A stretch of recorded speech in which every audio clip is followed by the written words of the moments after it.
ఇచ్చిన దేవునికి, పాస్టర్ గారికి, ఇక్కడ చేరిన మీరందరికీ కూడా నా వందనాలండి. ముందుగా ఒక చిన్న పాటతో ప్రారంభించుకున్నాం.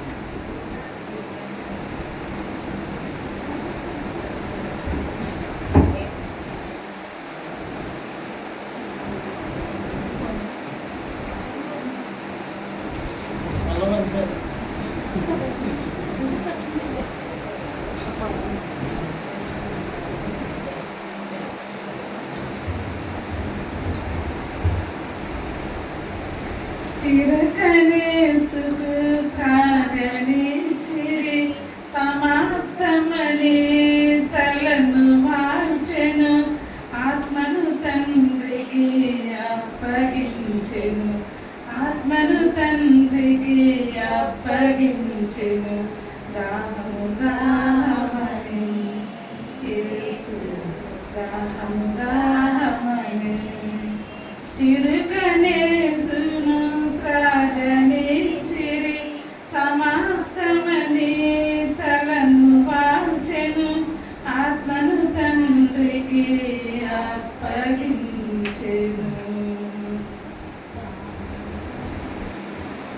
ప్రార్థన చేసుకున్నాం. సర్వభూలోకమును సృజించు దానిని నీతితోనూ న్యాయంతోనూ పరిపాలించు కొనియాడబడుచున్న మా ఘనమైన యేసయ్య, మీ ఘనమైన పాదములకు లెక్కించలేని వందనములు స్తోత్రములు చెల్లించుకుంటున్నాను తండ్రి. నేను గడిచిన కాలమంతా నన్ను తండ్రి ఈ యొక్క రెక్కల చోట్ల భద్రపరిచి ఈ సమయం ముందు తండ్రి నైనా ఎన్నిక లేని వారమైన మమ్మను నీవు ఎన్నుకొని తండ్రి ఈ సమయం ముందు తండ్రి సమయంలో చేర్చిన రీతిని బట్టి నీకు ఉన్నామని తండ్రి.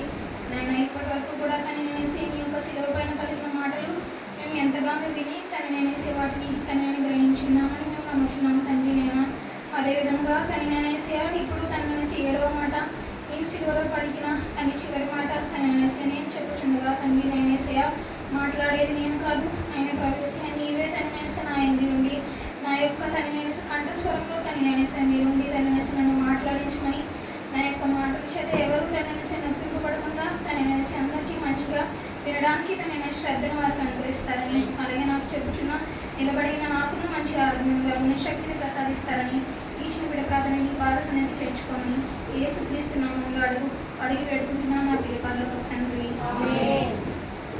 సిలువలో పలికినటువంటి 7వ మాట, ఆ మధ్యాహ్న కాల సమయమందు పలికిన మాట. లూకా సువార్త 23వ అధ్యాయము 44వ వచనము. సూర్యుడు అప్పుడు రమారమి మధ్యాహ్నమాయను, అది మొదలుకొని 3 గంటల వరకు ఆ దేశమంతటి మీద చీకటి కమ్మెను. సూర్యుడు అదృశ్యుడాయను, గర్భాలయము తెర నడిమికి చిరికెను. ఇక్కడ యొక్క మాట మనం చూసుకున్నట్లయితే గర్భాలయపు తెర నడిమికి చిరిగిపోయింది. ఆ గర్భాలయపు తెర ఏంటంటే యెరూషలేము యొక్క దేవాలయము యొక్క తెర కట్టెన్ లాంటిది అనమాట. ఆ యొక్క తెర ఎలా ఉందంటే చాలా బలమైనదిగా ఉంది, చాలా దృఢమైనదిగా ఉంది, ఒక గోడ వంటిదిగా ఆ యొక్క తెర ఉన్నదన్నమాట. ఇప్పుడు ఆ తెర చిరగడానికి గల కారణం ఏంటయ్యా అంటే అది ఆ యొక్క తెర చిరిగిపోవడం వల్ల అక్కడ ఉన్న పరిశుద్ధ స్థలం నుంచి అతి పరిశుద్ధ స్థలమునకు ఒక మార్గం అనేది ఏర్పడింది. అక్కడ మనం ఒక చూస్తే పాపలోకమునకు పరలోకమునకు ఒక మార్గం, అక్కడ మనకి ఒక మార్గం అనేది సిద్ధపరచబడింది అనమాట. సిద్ధపరచడం కాదు, ఆల్రెడీ ఒక మార్గం అనేది మనకి అక్కడ తెరవబడింది. ఈ చూసుకున్నట్లయితే పరిశుద్ధ స్థలం, ఇదంతా పరిశుద్ధ స్థలము, అది అతి పరిశుద్ధ స్థలము. ఈ రోజున మనం ఇక్కడ కూర్చొని అతి పరిశుద్ధ స్థలం వైపు మనం చూస్తున్నామంటే కేవలం అది దేవుని యొక్క మరణం ద్వారాని. ఇప్పుడు ఆ యొక్క తెర చిరగడానికి గల కారణం ఏంటంటే యేసుక్రీస్తు మరణం ద్వారా ఆ తెర చిరిగిపోయింది అనమాట. తెర యొక్క తెర మనకి అడ్డుగా ఉంది, అది అడ్డంగా ఉంది అని అంటే అది ఎలా ఉంది, మనకు పాపముగా ఉంది. ఒకవేళ సపోజ్ మనం చూసుకున్నట్టయితే పరిశుద్ధ స్థలమునకు అతి పరిశుద్ధ స్థలమునకు మధ్యలో తెర ఉంది. ఇప్పుడు మనం ఈ లోకంలో మనం ఉన్నాం, పరలోకంలో ఎవరున్నారు? ప్రభు అయిన యేసుక్రీస్తు వారు ఉన్నారు. మనకి మధ్యలో ఎవరున్నారు? పాపం అనే గోడ మనకు అడ్డముగా ఉందన్నమాట. ఈ యొక్క పాపం అనే గోడ అడ్డముగా మనకు ఉండడం ద్వారా మనం ఎక్కడికి వెళ్ళలేకపోతున్నాం? పరలోకానికి వెళ్ళలేకపోతున్నాం అన్నమాట. కాబట్టి దేవుడి యొక్క మరణం ద్వారా ఆ యొక్క పాపం అనే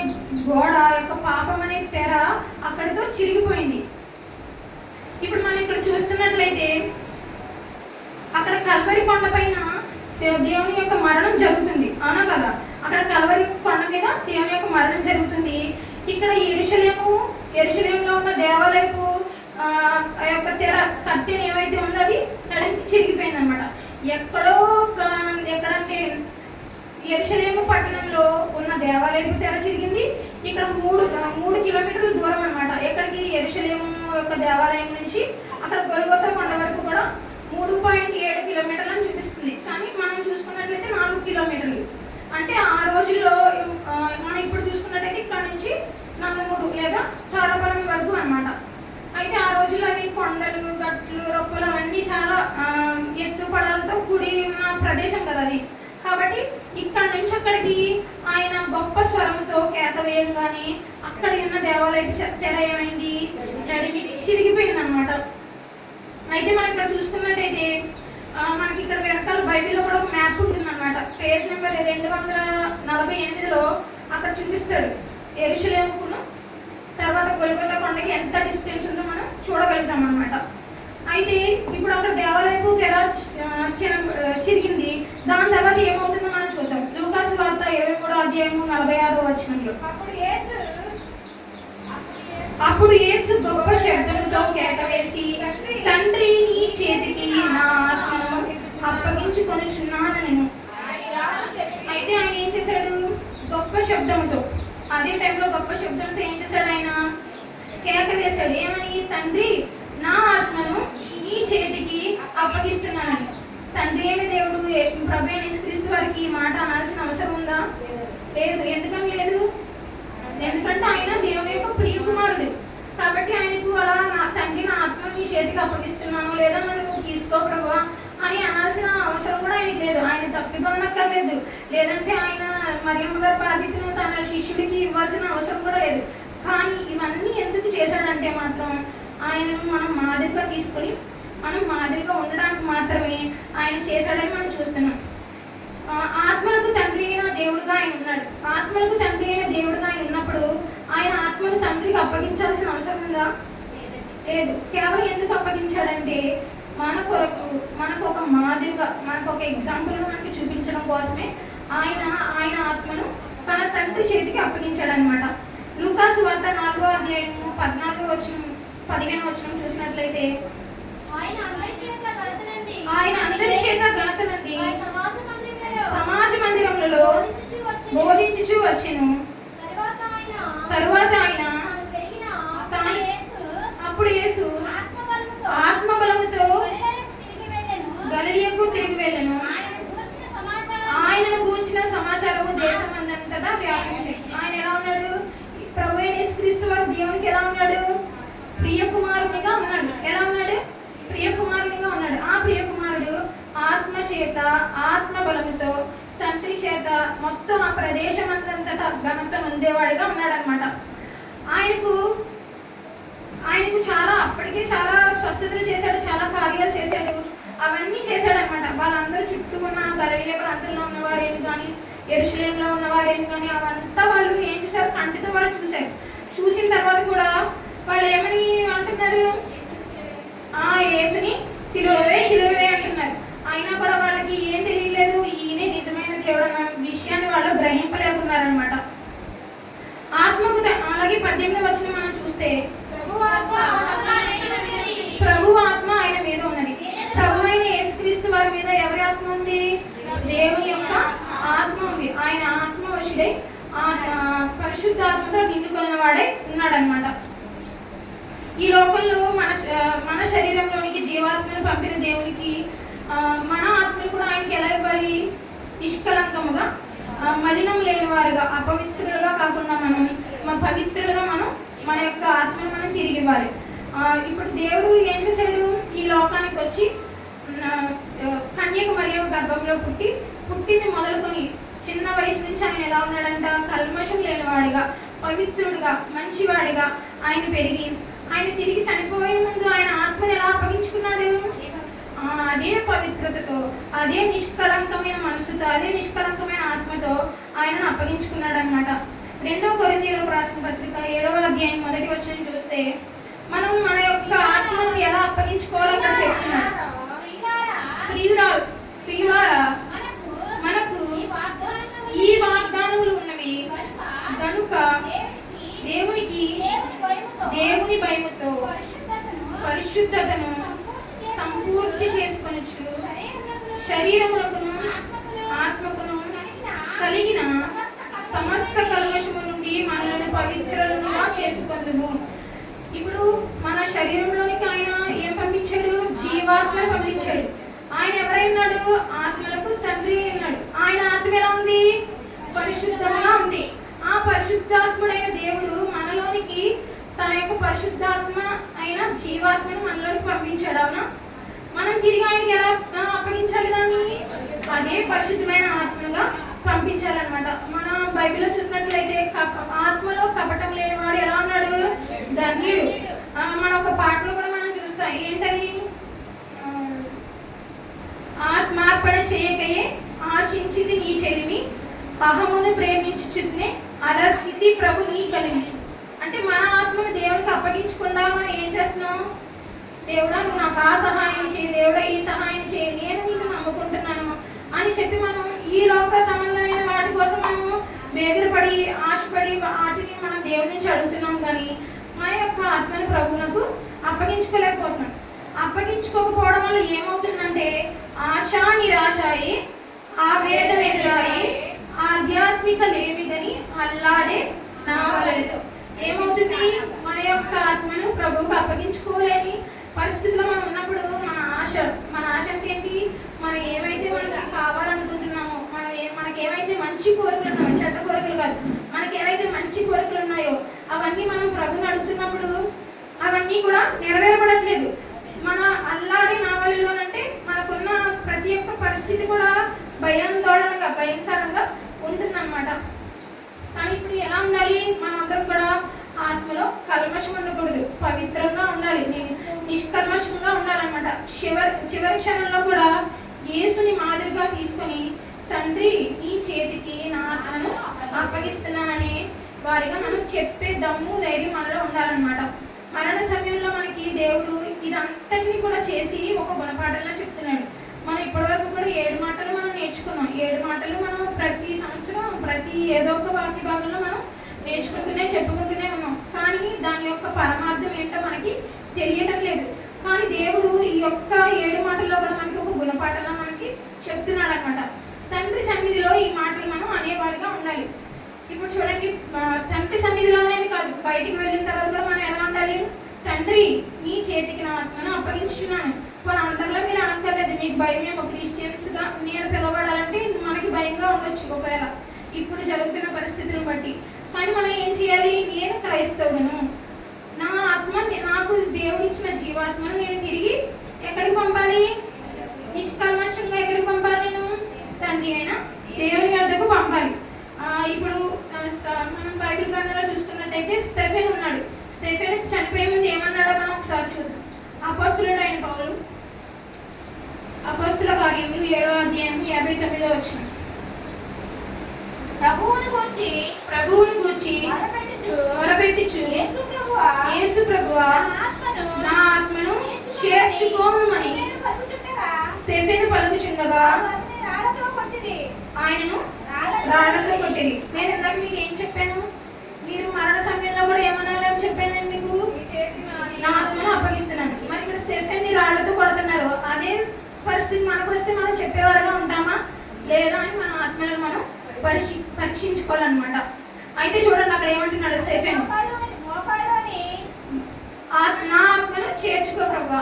ఇప్పుడు స్టెఫెన్కు ఆత్మనిచ్చింది ఎవరు? జీవాత్మను ఊదింది ఎవరు? ప్రభువే ఇచ్చాడు. కాబట్టి స్టెఫెన్ కూడా ఆత్మని ఎవరికి చేర్చుతున్నాడు? దేవునికి చేర్చుతున్నాడు. దేవునికి చేర్చే సమయంలో ఆయన ఏమన్నా పూలపాండు మీద ఏమన్నా పడుకొని చెప్తున్నాడు ఆ విషయాన్ని? కాదు, మోకాళ్ళు ఏంటి ఆ సమయంలో కూడా ఆయనను ఎలా హింసించి రాళ్లతో కొట్టుచు చాలా చాలా క్లిష్టమైన పరిస్థితిలో ఆయన ఉన్నాడనమాట. ఆ సమయంలో కూడా ఏమంటున్నాడు ఆయన? తండ్రి నా ఆత్మను చేర్చుకో ప్రభువా అని చెప్పేసి ఆయన అంటున్నాడు అనమాట. పేరు చేసి మనం సహించేవారుగా ఉండాలి. అప్పటి వరకు స్టెఫెన్ ఏం చేశాడు? దేవుని యొక్క రాజ్య సువార్తను ప్రకటించాడు అనమాట. ప్రకటించి చివరి క్షణంలో ఆయన ఏమయ్యాడు? మరణించాడు. ఎలా మరణించాడు? రాళ్లతో కొట్టబడి ఆయన చనిపోయాడు అనమాట. ఆ చివరి క్షణంలో కూడా ఆయన ఆత్మను దేవునికి చేర్చాడు. ఎలా? మేలు చేసి సహించడి. 1 పేతురు 2వ అధ్యాయం 20వ వచనంలో ఒకసారి చూడండి. 1 పేతురు 2వ అధ్యాయం 20వ వచనం. తప్పిదములకై దెబ్బలు తిన్నప్పుడు మీరు సహించిన ఎడల మీకేమి గలము? మేలు చేసి సహించుడి. ఇక్కడ చూసారా, పేతురు రాసిన పత్రికలు 21వ అధ్యాయం ఒకసారి మళ్ళీ చూడండి. క్రీస్తు కూడా మీ కొరకు బాధపడి మీరు తన అడుగు జాడలందు నడుచుకున్నట్లు మీకు మాదిరించి పోయాను. ఇప్పుడు మనం ఒక్కరినే ఆయన చేయమని చెప్పడం లేదు, ఆయన ఒక మాదిరిని మనకి ఉంచిపోయాడు. ఎలా? ఒకసారి 21వ వచనం చూడండి. క్రీస్తు కూడా మీ కొరకు బాధపడి, మన కొరకు, మన పాపులము, అపవిత్రులము, దోషులము, ఇలాంటి వారిమైన మలిన స్వభావం కలిగిన మన కొరకు ఆయన ఎలా ఏం చేశాడు? బాధపడి మీరు తన అడుగు జాడలందు నడుచుకున్నవారని ఆయన మాదిరి ఉంచి పోయినాయి. అంటే ఆయన ఒక మాదిరికరంగానే ఇదంతా చేసి చూపించాడు. తన ఆత్మను అప్పగించడం ఏమి, లేకపోతే సమస్తమును ఆయన సంపూర్తిగా నెరవేర్చడం ఏంటి, ప్రతి ఒక్కటి కూడా తన తల్లి బాధ్యతను యోహాను గారికి అప్పగించడం ఏంటి, ఇదంతా కూడా ఒక మాదిరిగా మనకి చూపించడం కోసం ఆయన చేసి ఉన్నాడని మనం గ్రహిస్తున్నాం అన్నమాట. అలాగే ఒకసారి చూడండి, 1 పేతురు 22వ అధ్యాయం 25వ వచనం కిందే ఉంటుంది. గొర్రెల వలె తారి తప్పిపోతుంది గాని మీ ఆత్మల కాపరియు అధ్యక్షుడు ఆయన వైపునకు మళ్ళీ ఉన్నారు. ఇప్పుడు మన ఆత్మల కాపరి ఎవరు? యేసయ్య ఉన్నాడు, దేవుడు ఆయన. ఇప్పుడు మన ఆత్మల కాపరి ఎవరు? యేసయ్య ఉన్నాడు అన్నమాట. ఇప్పుడు మన ఆత్మల కాపరి అయిన దేవునికి మళ్ళీ మన ఆత్మని ఎక్కడ పంపించాలి? మన ఆత్మల కాపరి అయిన తండ్రికి మనం అప్పగించేవారుగా ఉండాలన్నమాట. మన ఆత్మ ఎప్పుడు కూడా నశించిపోకూడదు, మన ఆత్మ ఎప్పుడు కూడా దారి తప్పిపోకూడదు. ఒకవేళ ఏదైనా మనకి అర్థం కాలేని సువార్త వినిపించిన, అర్థం కాలేని యొక్క బైబిల్ వచనాలు మనకు వినిపించిన వెంటనే మనం దాన్ని గుడ్డిగా నమ్మేయకూడదు అన్నమాట. గుడ్డిగా నమ్మేసి మన యొక్క ఆత్మను నిత్య నరకానికి మనం నడిపించేవారుగా మనం అసలు ఉండకూడదు. మళ్ళీ మన ఆత్మను మనం ఎక్కడ తీసుకెళ్ళకూడదు? నిత్య అగ్నికి తీసుకెళ్ళకూడదు అన్నమాట. మన ఆత్మ వచ్చిన చోటికి అది వెళ్ళాలి, దాని యొక్క గమ్యస్థానానికి వెళ్ళాలి. గమ్యస్థానం అంటే ఏంటి? పరలోకం.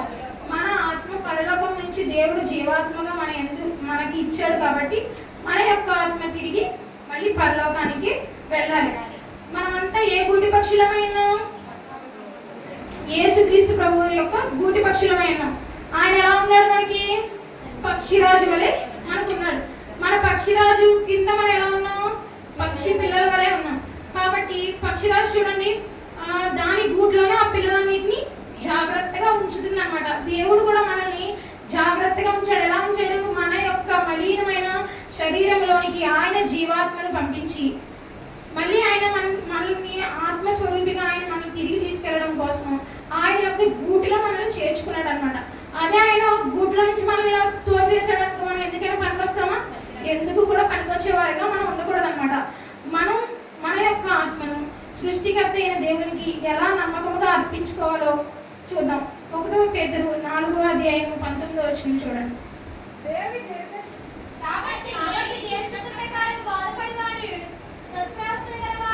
సత్ప్రవర్తన గలవారై నమ్మకమైన సృష్టికర్తకు తమ ఆత్మలను అప్పగించుకొనవలెను.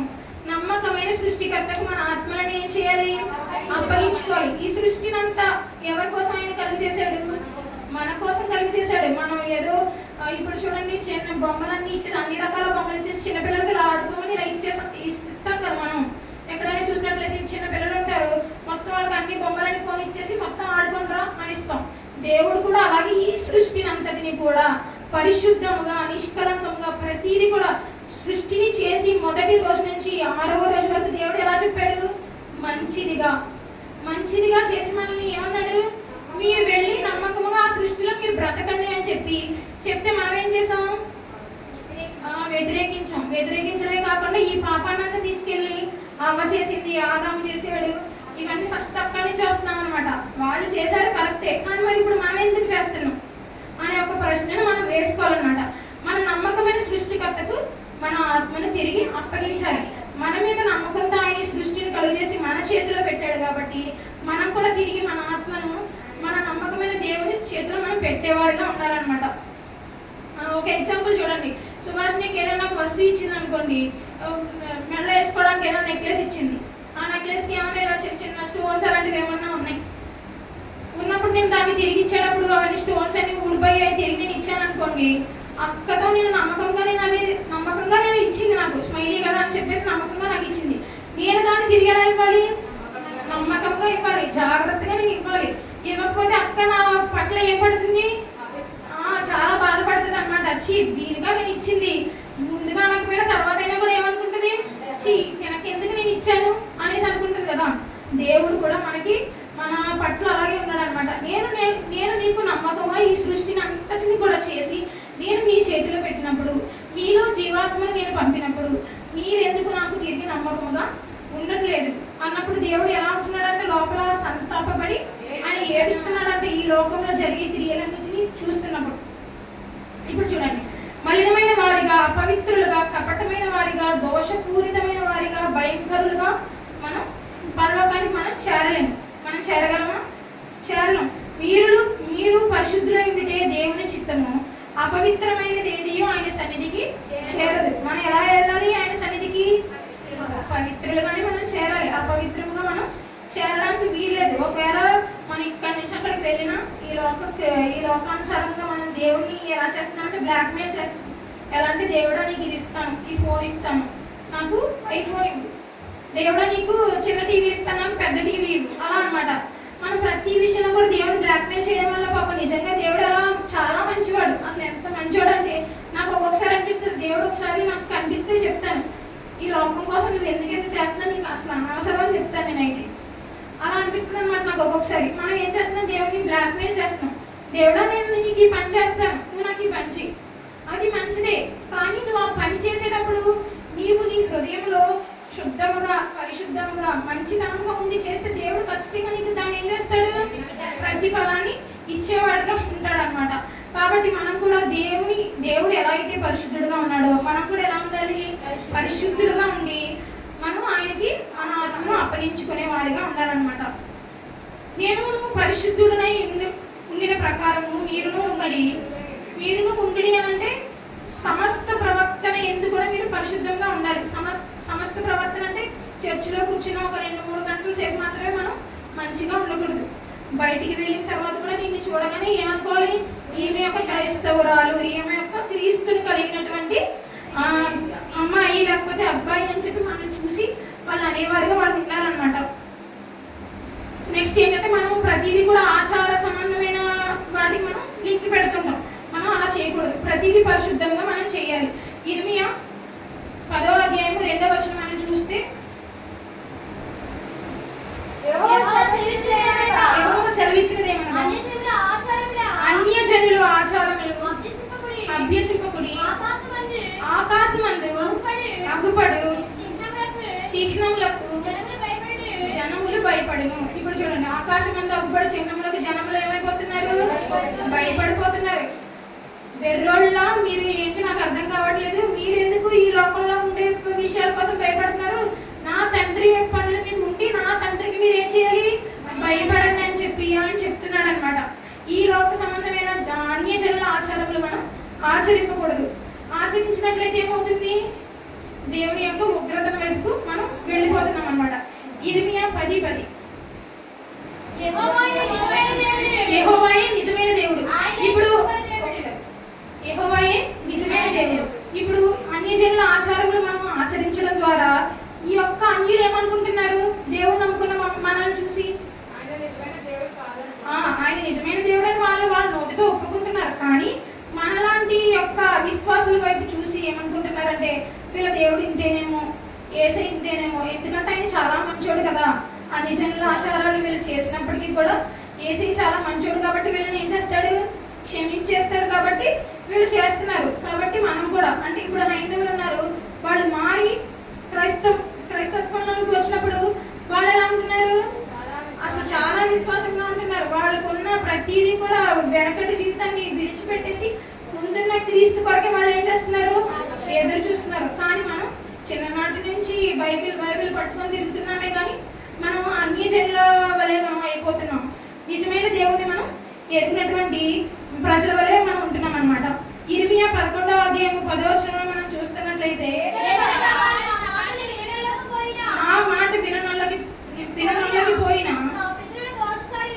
పితరుల దోష చర్యలను జరుప తిరిగి ఉన్నారు. మళ్ళీ వాళ్ళు ఏం చేస్తున్నారంటే వాళ్ళ పితరులు చేసింది మళ్ళీ వాళ్ళు తిరిగి మళ్ళీ అదే చేస్తున్నారంటే ఏం చేస్తున్నారు, అన్ని దోష చర్యలు అంటే ఏమో కాదు, విగ్రహారాధన.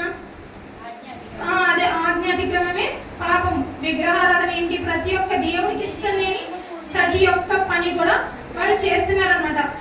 చేయడం వల్ల వాళ్ళ దేవుడు ఎవరని వాళ్ళు తెలుసుకోలేకపోతున్నారు, వాళ్ళు తెలుసుకుంటున్నారు. కానీ వాళ్ళ వల్ల అన్యులు ఎవరైతే ఉన్నారో, హైందవులు ఎవరైతే ఉన్నారో వాళ్ళు ఏమనుకుంటున్నారు, ఆ విశ్వాసం చూసి వీళ్ళ దేవుడు నామకహ దేవుడే, ఓన్లీ స్వస్థతలు చేసే దేవుడు, లేదంటే మంచి దేవుడు అంతే. లేకపోతే మనం చర్చికి వెళ్ళడం వల్ల ఏదో మనకి జ్వరం తగ్గిపోతుంది, తలనొప్పి తగ్గిపోతుంది అన్న ఒక భావంతోనే వాళ్ళు ఉంటున్నారు. కానీ మన ఆత్మల రక్షణ నిమిత్తం ఆయన ఉన్నాడని వాళ్ళు గ్రహించలేకపోతున్నారు.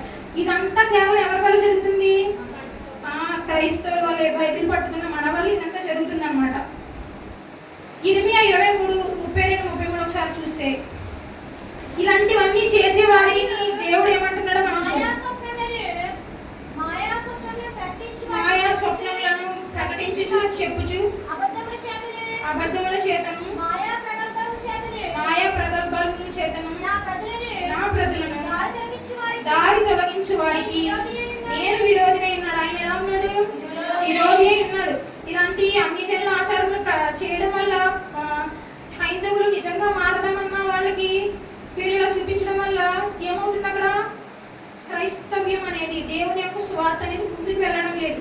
ముందుకు వెళ్ళకపోవడం వల్ల ఏమవుతుంది, అక్కడ చూడండి దేవుడు ఏం చేస్తున్నాడు, వారికి విరోధిగా ఉంటాడంట. వాళ్ళకి ఎలా ఉంటాడు, శత్రువుగా ఉంటాడు. తర్వాత ఇదే యెహోవా వాక్కు, నేను వారిని పంపలేదు, నేను వారికి ఆజ్ఞ ఇయ్యలేదు, వారు ఈ జనులకు ఏమాత్రమును ప్రయోజనకారులు కాదు. ఇదే యెహోవా వాక్కు.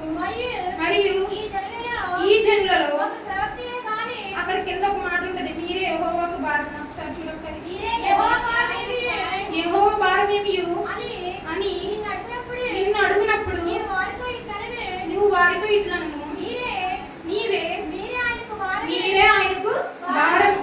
చూడండి ఈ మాట.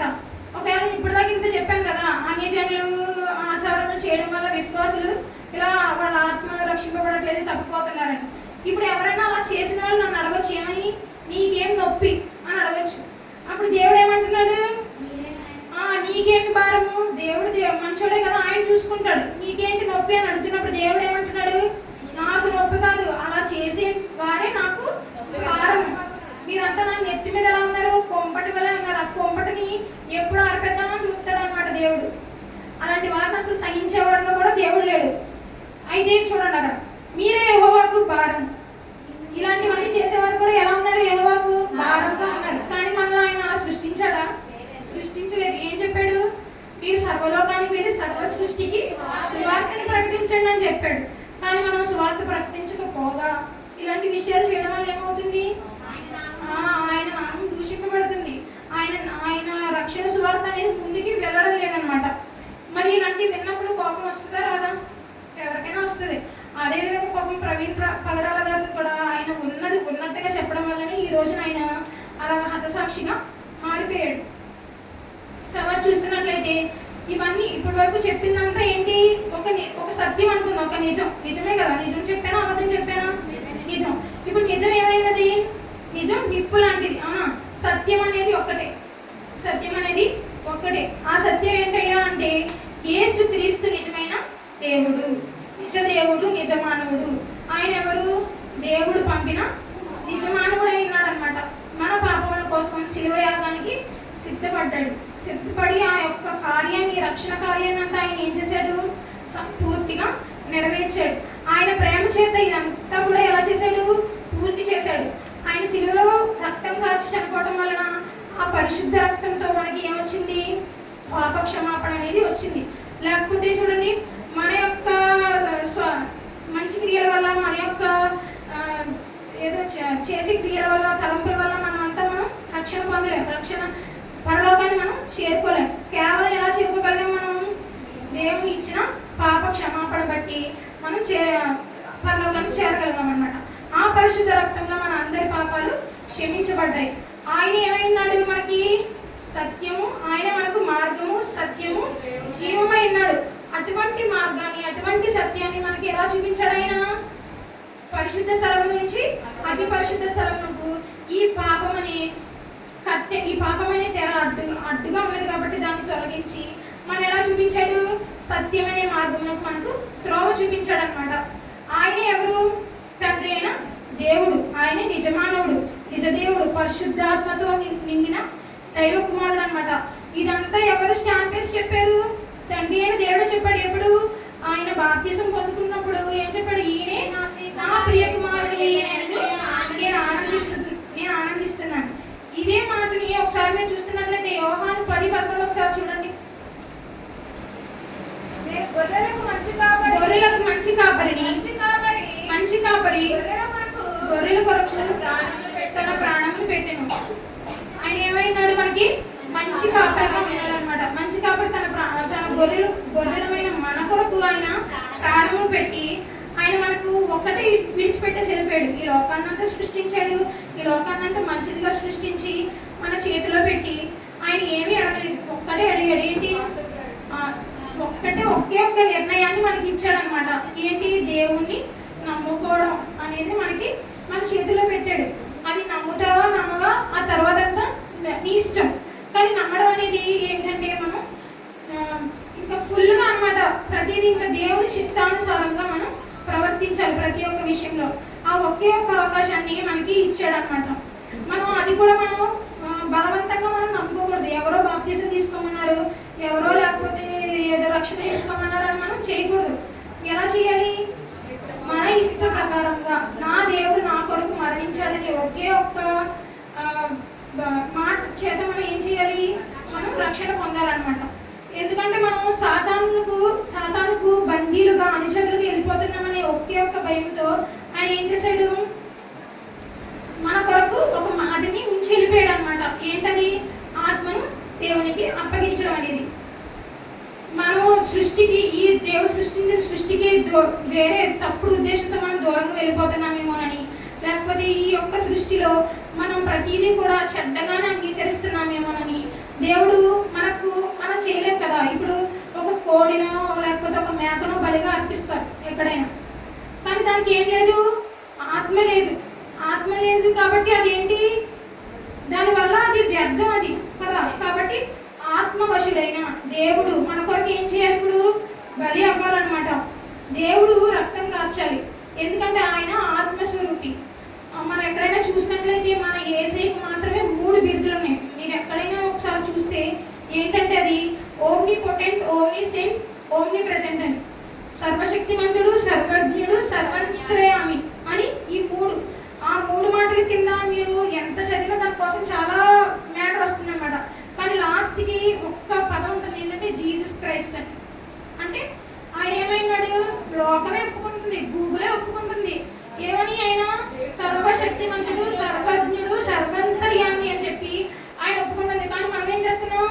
మనం ఒప్పుకోలేకపోతున్నాం. మనం ఒప్పుకుంటున్నాం, కానీ ఎలా ఒప్పుకుంటున్నాం? సగం సగం ఒప్పుకుంటున్నాం అనమాట. కాబట్టి మనం ఏం చేయాలి? ఇప్పుడు పూర్తిగా విశ్వాసించి మనం కూడా మంచి మరణాన్ని పొందాలన్నమాట. ఆ మంచి మరణం కూడా పొందేటప్పుడు ఏం చేయాలి? మన ఆత్మను దేవునికి అప్పగించాలి. ఇలాంటి దేవుడు మరణించాలంటే దేవునికి శరీరం అనేది అమర్చబడాలి, అవునా? ఇప్పుడు ఆయన ఏమైనాడు? సర్వశక్తిమంతుడు, సర్వజ్ఞుడు, సర్వంతర్యామి అయినాడు. కానీ ఆయనకి మరణించాల్సిన అవసరం లేదు. కానీ ఆయన పైనుంచే మనకి చెప్పొచ్చు, నీ పాపాలన్నీ కూడా నేను క్షమిస్తానని. కానీ ఆయన ఒక మాదిరిగా మనకు చూపించడానికి కోసం కన్యక గర్భంలో ఆయన జన్మించి ఉన్నాడు. చూడండి ఒకసారి లూకా సువార్త 1:42 ఆయన కన్యక గర్భంలో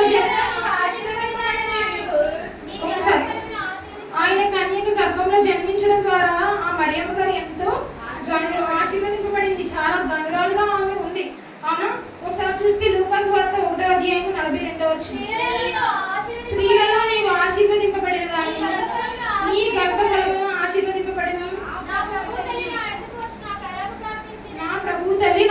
వచ్చుటకు నాకు ఎలాగూ ప్రార్థించాను. మరియమ్మ గారు ఎవరైనారు? ప్రభువునకు తల్లి అయింది. ఆమె గర్భంలో ఎవరున్నారు? యేసుక్రీస్తు వారు ఉన్నారు. ఆ యేసుక్రీస్తు వారు ఆమె గర్భంలో ఉండడం వల్ల ఆమె ఎలా ఉందంట? ఆశీర్వదింపబడిన దానిగా ఉంది. తర్వాత గనురాలుగా ఉంది, ధన్యురాలుగా ఉంది. కాబట్టి ఇప్పటి వరకు కూడా ఆమెను మనం ప్రతి ఏదో ఒక వాక్యంలోనూ ప్రతి ఒక్క సందర్భంలోనూ మనం ఆమెను స్మరించుకుంటూ ఉంటాం అన్నమాట. ఆమె కూడా చివరిలో ఏమంటుందంటే లూకా సువార్త 1:48 చూస్తే, నా ఆత్మ నా రక్షకుడైన దేవుని యందు ఆనందించినది. ఆమె ఆత్మ ఎందుకు ఆనందిస్తుంది? దేవుని కుమారుని ఆమె తల్లి ఆమె గర్భమునందు ఆమె మోస్తుంది కాబట్టి ఆమె ఆత్మ దేవుని యందు ఎలా ఉంది? ఆనందించేదిగా ఉంది. ఇప్పుడు మన యొక్క శరీరంలోనికి మనకు జీవాత్మను పంపిన దేవుని ఆత్మ మనలో ఉంది కదా.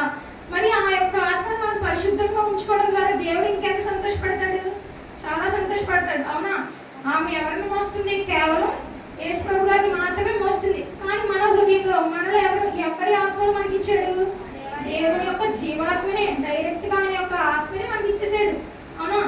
ఇంకా మన హృదయంలో మనం దేవుని పెట్టుకోవడం వల్ల ఆయన ఇంకా సంతోషించేవాడుగా ఉంటాడు అనమాట. తర్వాత ఆయన జన్మించిన తర్వాత 33 సంవత్సరాలు కూడా ఆయన చాలా పరిశుద్ధంగా, పవిత్రంగా, పాపం ఎరుగునేటువంటి మానవుడిగా ఆయన ఉన్నాడు అనమాట. ప్రతి ఒక్క విషయంలో కూడా చూడండి, ఇప్పుడు ఏమంటారు, అబ్బాయిలు చూడండి, చిన్న విషయానికి కూడా వాళ్ళు ప్రతిదీ పాప చూపుతో చూస్తారనమాట. ఆ వయసు అంటే ఎవరికైనా అలాగే ఉంటుంది. కానీ దేవుడు ఆ యొక్క 33 సంవత్సరాలు మంచి ఎక్కల వయసులో కూడా ఎలా ఉన్నాడు? మా పరిశుద్ధాత్మతో నిండిన వాడే ఉన్నాడు. ఎలా ఉన్నాడు? ఆయన దేవుని పనుల మీదే ఉన్నాడు. ఆయన 33 సంవత్సరాల వరకు కూడా. అంతెందుకు, ఆయన 12వ సంవత్సరంలో కూడా ఏమంటాడు? లూకా సువార్త 2:49 మనం చూస్తే, ఆయన మీరు ఎలా నన్ను వెతుకుచున్నారు? నా తండ్రి పనుల మీద ఉన్నానని మీరు ఎరుగరా? ఆయన 12వ సంవత్సరం నుంచి ఆయన ఏ పని మీద ఉన్నాడు? తండ్రి పని మీద ఉన్నాడు. తండ్రి ఏ పని ఇచ్చాడు? సువార్త ప్రకటించమన్నాడు, కరెక్టే. కానీ ఆయన సువార్త ప్రకటించమన్నాడు. ఆయన వచ్చింది సువార్త ప్రకటించడం కోసం. కానీ ఆయన ముఖ్యమైన పని ఏంటంటే ఆయన ఆత్మను మాదిరికరంగా చూపించి దేవునికి మరణ అప్పగించడం కోసమే ఆయన వచ్చాడు. చూడండి, 12వ సంవత్సర వయసులో కూడా ఆయనకి తెలిసిపోయింది అన్నమాట, ఏంటి? తండ్రి పని చేయాలని చెప్పి. తర్వాత ఆయన సేవను ప్రారంభించాడు. 33 సంవత్సరాలు కూడా తన సేవను ప్రారంభించాడు. చనిపోయిన వారిని లేపాడు. తర్వాత స్వస్థత కలుగు చేశాడు. గుడ్డివారిని, కుంటివారిని, ప్రతి ఒక్క స్వస్థత క్రియను చేశాడు అనమాట. చేసిన తర్వాత అక్కడ ఉన్న యోధ మతం వారు ఏమనుకున్నారు? వీడిని ఎలా అయినా చంపివేయాలి. ఎందుకంటే వీడు అక్కడున్న శతాధిపతులు కానీ, శాస్త్రులు కానీ, పరిచయాలు కానీ ఏమనుకున్నారు? అమ్మో, వీడు వస్తే మళ్ళీ మా యొక్క జీవితం మాకు వచ్చేది కూడా పోతుంది. లేకపోతే హేరోదు రాజు ఏంటి? అప్పుడు చిన్నప్పటి నుంచి కూడా హేరోదు రాజు ఏమనుకున్నాడు? యేసుక్రీస్తు వారిని చంపాలని చూచాడు అనమాట. కాబట్టి వాళ్ళంతా ఏమనుకున్నారు? యేసుక్రీస్తు వారిని చంపేద్దామని చెప్పేసి అనుకున్నారు అనమాట. ఇదంతా కూడా దేవుని ప్రణాళికలో ఉంది. ఇదంతా కూడా చరిత్రలోనే లిఖించబడింది అనమాట. అందుకే మనకి BC అని AD అని ఉంటుంది, అవునా? బిఫోర్ క్రైస్ట్ అని ఉంటుంది. అదేంటి? అది ఒక చరిత్ర అనమాట. అదొక రిఫరెన్స్. దాన్ని బట్టి మన చరిత్రలో ఇంతకుముందు జరిగిన విషయాలేంటి, ఇప్పుడు జరగబోతున్న విషయాలేంటి కూడా అవన్నీ మనకి తెలుస్తున్నాయి. ఇప్పుడు అక్కడ బిఫోర్ క్రైస్ట్ అనే ఒక మాట ఎందుకు వచ్చింది? కేవలం అప్పుడు దేవుడు నిజంగా ఉండి నిజముగా ఆయన ప్రతి ఒక్క పనిని జరిగించాడు కాబట్టి ఆ యొక్క చరిత్రలోనే మనం చూస్తున్నాం. మన ఆత్మలకు మనం ఏమైనా బాధ్యులమైనాం. ఇప్పుడు మనకి దేవుడు ఒక పని ఇచ్చాడు. ఇప్పుడు పాస్టర్ గారు ఇదంతా ఈ కార్పెట్ అంతా మడత పెట్టేసి జాగ్రత్తగా ఇవ్వమన్నారు. మన పాస్టర్ గారు మనకి ఇచ్చిన బాధ్యతగా మనం ఏం చేయాలి? మనం సక్రమంగా చేయాలి. జాగ్రత్తగా దాన్ని మడత పెట్టి జాగ్రత్తగా మనం దాన్ని పెట్టాలి. అంతేగాని మనం ఎలా పెడితే అలా చేయడం వల్ల పాస్టర్ గారు బాధపడతారు, అవునా? అయ్యో తిరగని ఈ బాధ్యతను నేను ఎందుకు అప్పగించాను అని బాధపడతారు. అలాగే తండ్రి అయిన దేవుడు కూడా మనకు ఆత్మని ఇచ్చిన తండ్రి కాబట్టి, ఆత్మలకు తండ్రి అయిన దేవుడు కాబట్టి మనకు ఆత్మను పెట్టిన తర్వాత మనం చెడు ఉద్దేశాలు, అపవిత్రులుగా లేకపోతే దురాశతో ఇలాంటివన్నీ చేయడం వల్ల ఆయన ఏమనుకుంటున్నాడు? నువ్వు నా ఆత్మను నాకు తిరిగి ఇచ్చేసేయి అని చెప్తున్నాడు. తిరిగి ఇవ్వడం కూడా కదా, ఆయన ఏం చేస్తున్నాడు? తిరిగి లాక్కుంటున్నాడు అనమాట. అట్టి దీనమైన అట్టి నీచమైన పరిస్థితిలో మనం ఉండకుండా దేవుడు మనకి ఏం చేశాడంటే ఒక మాదిరిని చూపించాడనమాట. తర్వాత ఇంకొక విషయం ఏంటంటే చాలా మంది శిలువ మరణం పొందారు అంతకుముందు. ఆ యొక్క శిలువ మరణం ఇంతకుముందు అక్కడ చాలా మంది కూడా దొంగలేమి, లేకపోతే నరహంతకులేమి, వ్యభిచారులేమి చాలా మంది కూడా అటువంటి శిలువ మరణాన్ని పొందారు. కానీ యేసుక్రీస్తు వారు పొందినటువంటి శిలువ మరణం అంతకుముందు పొందిన ఎవ్వరు కూడా అటువంటి మరణాన్ని వాళ్ళు పొందలేదంట. అసలు ఎటువంటి మరణం పొందారంటే ఆయన ఇక్కడ చూస్తున్నట్లయితే అక్కడ శిలువ మీద మనకి ఎడమ వైపు కుడివైపు రెండు పక్కన కూడా ఇద్దరు దొంగలు ఉన్నారు. వాళ్ళు చనిపోయారు. ఎలా చనిపోయారు? వాళ్ళు ఆ పైన చాలాసేపు అలా శ్రమ పడ్డారు. చాలా శ్రమ, వాళ్ళు అంతసేపు వరకు కూడా ఎండలో ఉండి చాలా ఇబ్బంది పడ్డారు. చనిపోయే ముందు మనకి ఏమవుతుందంటే ఊపిరితిత్తుల్లో ఉన్న నీరు, ఆ యొక్క ఫ్లూయిడ్స్ అంతా బయటకు వచ్చేస్తాయి అన్నమాట. బయటకు వచ్చేసి మన గుండె కానీ, కాలేయం కానీ, మనకున్న కిడ్నీలు కానీ ఇవన్నీ కూడా పొడిబారిపోయి ఏమవుతుంది, గుండె అనేది ఆగిపోతుంది. కానీ దేవుడు కూడా సేమ్ అదే పొజిషన్లో ఉన్నాడు, అవునా కదా? కానీ అదే టైంలో కూడా దేవుడికి కూడా అలాగే జరుగుతుంది చివరి సమయంలో. కానీ దేవుడు అంత దయానీయమైన స్థితిలో కూడా గట్టిగా ఏం చెప్తున్నాడు? 4 మాటలు దేవునికి చెప్తున్నాడు అనమాట. ఫస్ట్ మాట ఏంటి? తండ్రి వీరేమి చేస్తున్నారో వీరు ఎరగరు కనుక వీరిని క్షమించు.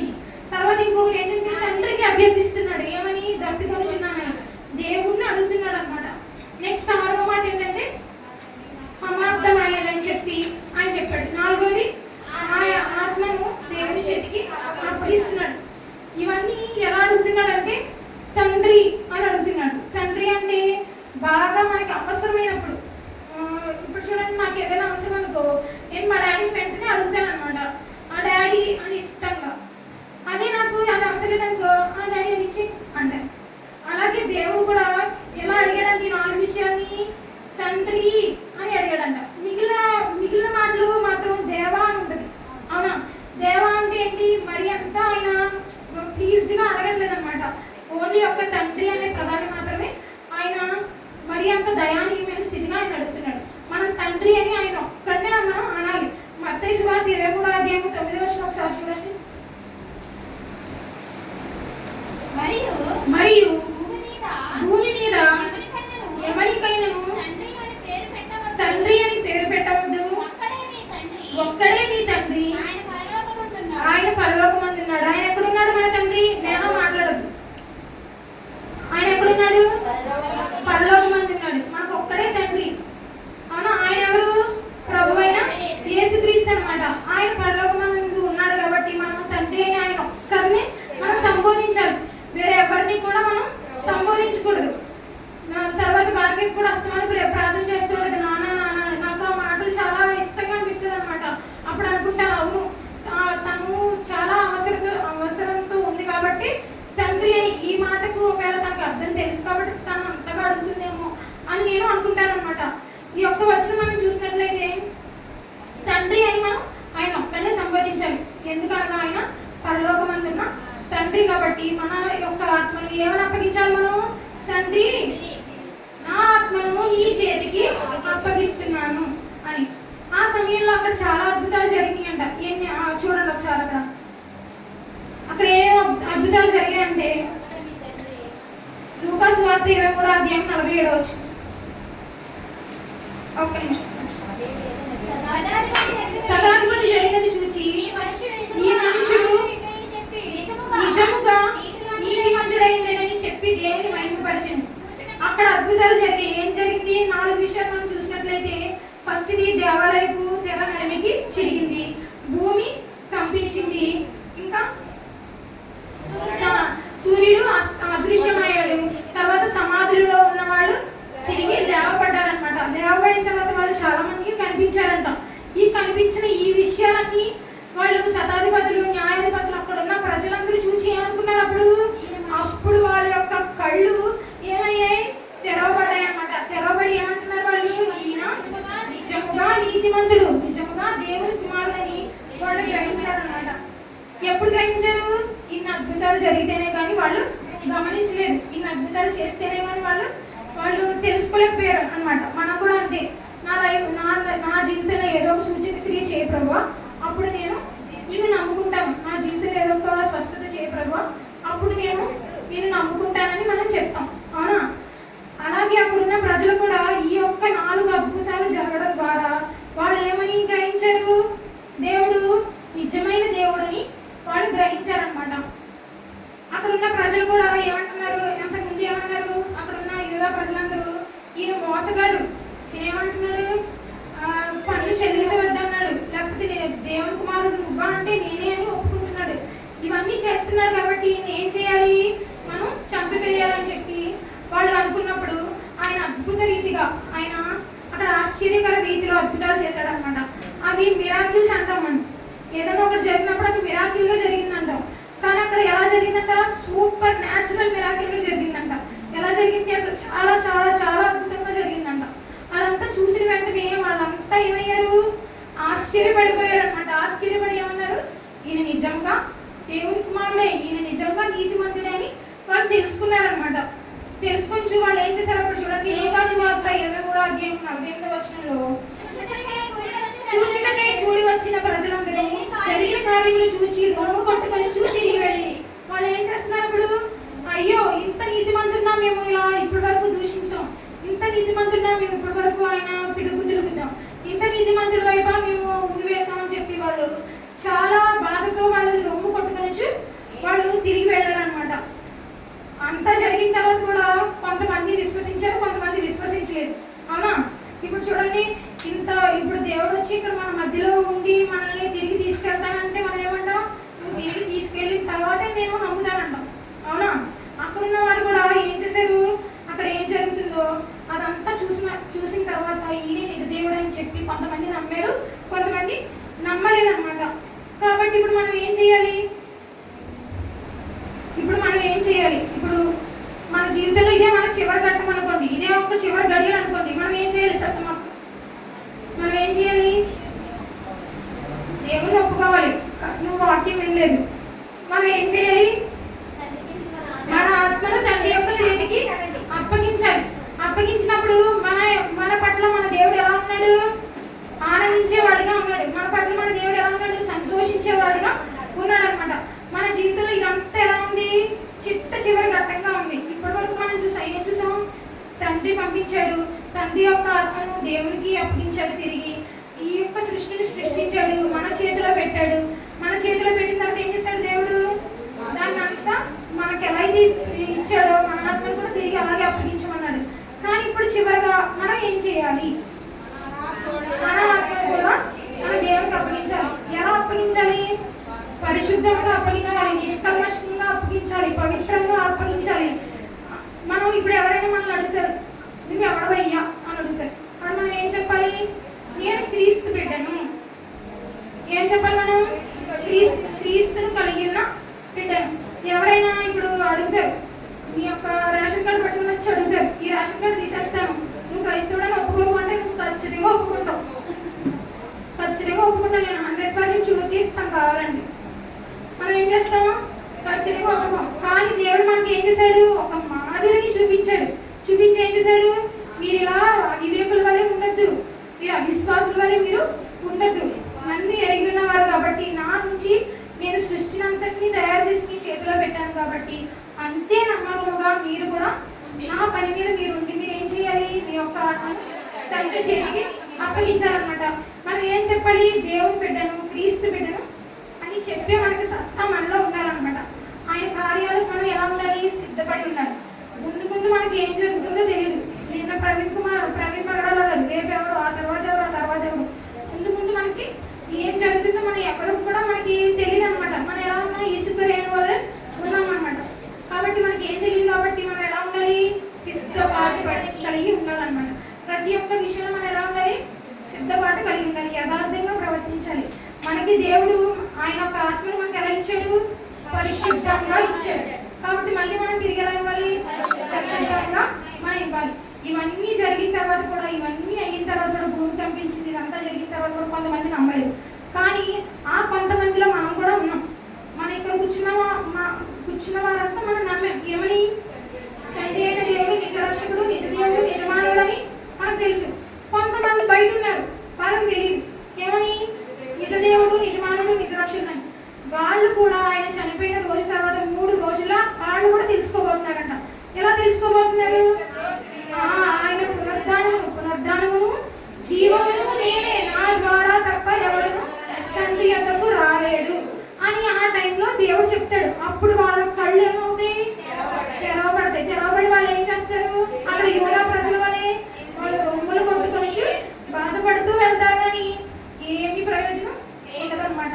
కాబట్టి మనం అట్టి వారిగా మనం ఉండకూడదు. మనం ఎలా ఉండాలి? సిద్ధపాటు కలిగి ఉండాలి. మనం రోజు సిద్ధపాటు కలిగి ఉంటున్నాం, కానీ ఏంటంటే అంతే, సాతాను కొన్ని విషయాలకి మనల్ని వెనక్కి ఇలా లాగుతూ ఉంటుంది. కాబట్టి మనం వాటికి మనం బానిసలు అవ్వకూడదు. మనం వాటికి సాతాను యొక్క క్రియలకు మనం తలవంచకూడదు. మనం ఎప్పుడు ఎలా ఉండాలంటే నీతిగా, నిజాయితీగా, యథార్థతగా, మంచి ప్రవర్తన కలిగి పవిత్రుల వలె మన యొక్క ఆత్మను తండ్రి ఎట్టి రీతిలో అయితే దేవునికి అప్పగించాడో మనం కూడా అట్టి రీతిగా దేవునికి అప్పగించి అటువంటి మంచి సాక్ష్యాన్ని మనం పొందుకునే వారిగా మనం ఉండాలని ఈ మాటలు దేవుడు దీవించుగా. ఆమేన్.